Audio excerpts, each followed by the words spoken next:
Welcome to news అడ్డా. శీతాకాలంలో రాజకీయ సెగలు. కేసీఆర్ వస్తాడా? తెలంగాణ అసెంబ్లీ శీతాకాల సమావేశాలకు తాజాగా నోటిఫికేషన్ జారీ అయింది. గవర్నర్ జిష్ణుదేవ్ వర్మ ఈ సమావేశాలకు సంబంధించిన ప్రకటనను జారీ చేశారు. దీని ప్రకారం ఈ నెల 29 నుంచి శీతాకాల సమావేశాలు ప్రారంభం కానున్నాయి. అయితే ఎన్ని రోజులు జరుగుతాయి అన్నది స్పీకర్, సభానాయకుడు, అధికార ప్రతిపక్షాల సభాపక్ష సభ్యులు చర్చించి నిర్ణయం తీసుకుంటారు.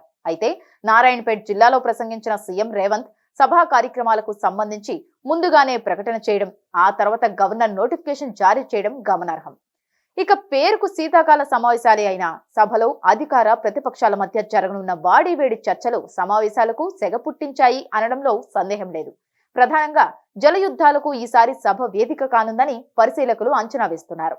ఇటీవల ప్రధాన ప్రతిపక్ష నాయకుడు మాజీ సీఎం కేసీఆర్ పాలమూరుకు అన్యాయం చేశారని, కాంగ్రెస్ పార్టీ ఒక్క తట్టమట్టి కూడా వేయలేదని దుయ్యబట్టారు. అదేవిధంగా ఆ పార్టీ కీలక నేత కేటీఆర్ కూడా కాళేశ్వరంపై బాంబు వేయడంతో పాటు అక్విడెక్టులకు రంధ్రాలు వేసి జెలిటన్ స్టిక్స్ తో పేల్చారని సంచలన వ్యాఖ్యలు చేశారు. ఇవన్నీ అక్రమ ఇసుక కోసం కాంగ్రెస్ నేతలు చేసిన ఘాతుకాలని విమర్శించారు.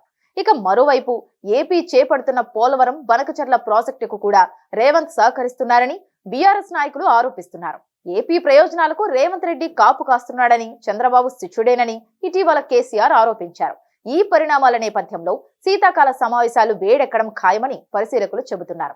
అదే సమయంలో జూబ్లీహిల్స్ ఉప ఎన్నిక, ఎమ్మెల్యేల జంపింగ్, స్పీకర్ ఉత్తర్వులు, పంచాయతీ ఎన్నికల వ్యవహారం, పేదలకు ఇళ్లు, రేషన్ కార్డుల పంపిణీ ఇలా అనేక విషయాలు అధికార ప్రతిపక్షాల మధ్య ఆయుధాలుగా ఈ సభను కథనరంగం చేయనున్నాయని పరిశీలకులు చెబుతున్నారు.